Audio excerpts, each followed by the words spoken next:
And we welcome Dr. Tim McKnight into the studio. Good to see you. Good morning. We want to talk about something called gout this morning. I guess we need to know what that is, and I wonder, are more people susceptible than others? But I'll let you have the floor. Sure. It's not an uncommon problem. It's a painful problem. People come in the office with a swollen, red, hot joint.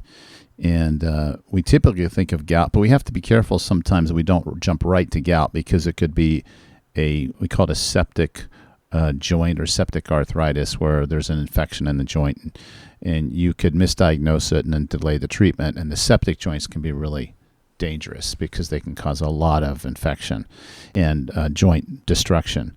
But so can gout. Gout can cause destruction of the joint and can cause inflammation of the bones and lead to long-term arthritis and other problems. But I'm sure many of the listeners have seen it or had it. So it's a fairly common problem, and it's caused by a buildup of crystals in the joint. So it's called uric acid. Uric acid is a breakdown product of protein and a breakdown product of nucleic acid. So people that are having chemotherapy, for example, and the cancer cells are being killed, as these cancer cells die, they spill off their DNA, and that's where the uric acid is formed, the breakdown product of DNA. So again, people will wake up in the morning typically and have this red, hot joint that's very painful, and 50% of all gout joints are in the big toe.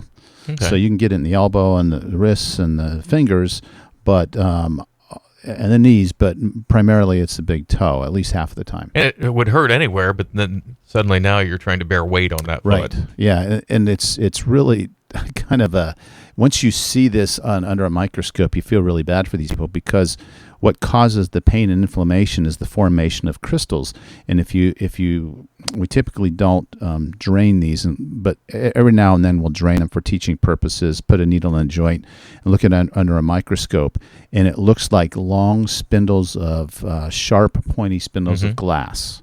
And so you can imagine if somebody put shards of glass in your joint, how that would feel.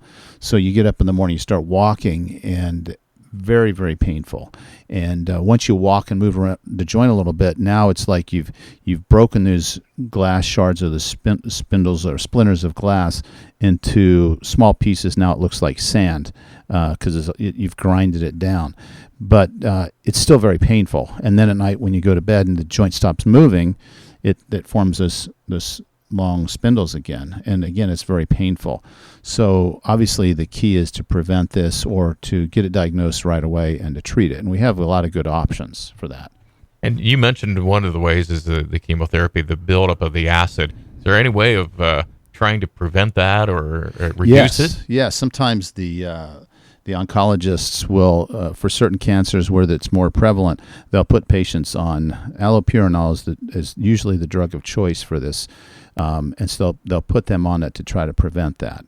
So allopurinol, there's two forms of gout. 90% of all buildup of uric acid in the blood or the joints comes from the under-excretion. So in other words, you're building it up, but you're not urinating it out. 10% comes from overproduction. So probenecid is an anti-inflammatory that we use to help rid the urine of the uric acid. But most people use allopurinol, it prevents the formation of the uric acid.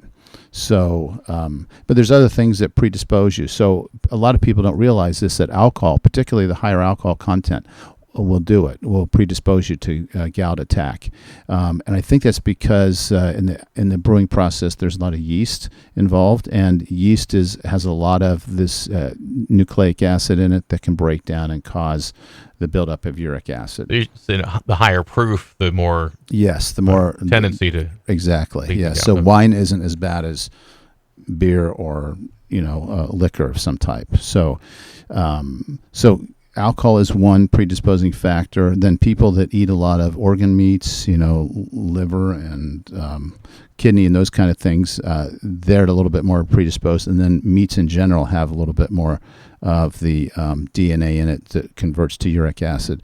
So we don't want people to drink a lot of alcohol, eat a lot of organ meat, and need to be careful with red meats in particular, because that's kind of predisposing. The other thing that's interesting is high fructose corn syrup drinks, sugary, sweetened drinks. For some reason, I'm not sure the biochemistry predisposes people to this as well. And then, the last thing that probably a lot of people don't realize is a big gut. We've talked about the problems with a big gut. The bigger your belly, the more inflammation you have, and when you have inflammation, it leads to this constellation of conditions like hypertension and diabetes and high cholesterol and heart disease and gallstones. Gout is another one that's in there. So if you lose that belly through diet and exercise, you're less predisposed to gout. And we also know that exercise reduces the risk of gout. And then drinking a lot of water is another way to kind of reduce the risk. Once I have gout, say I've had it, got the drug treatment to try to ease the pain a little bit. If I can change my diet and get off of these things, is that going to help and help it go away? Yeah, absolutely. And again, that goes back to the messages that we talk about at Fit for Life. Let's prevent these diseases. Mm-hmm. Let's eat the right foods. Let's not overindulge in alcohol. Let's stay active. And let's keep our weight at an ideal body weight, or at least as close as we can to that.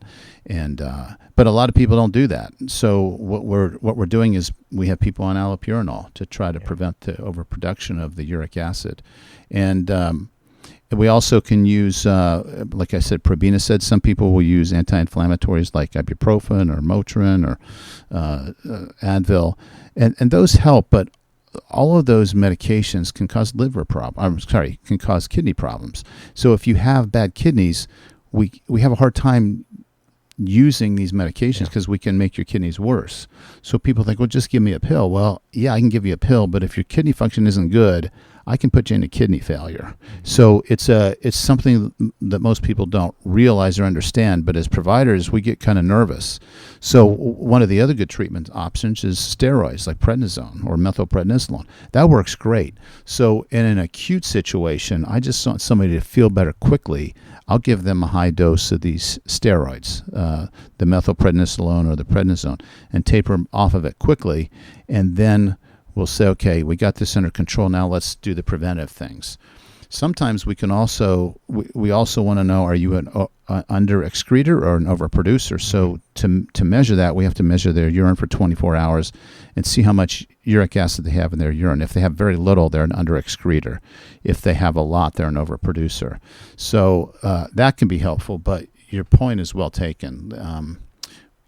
One gout attack is likely to evolve into another and another until we address the underlying conditions and the dietary patterns that predispose us.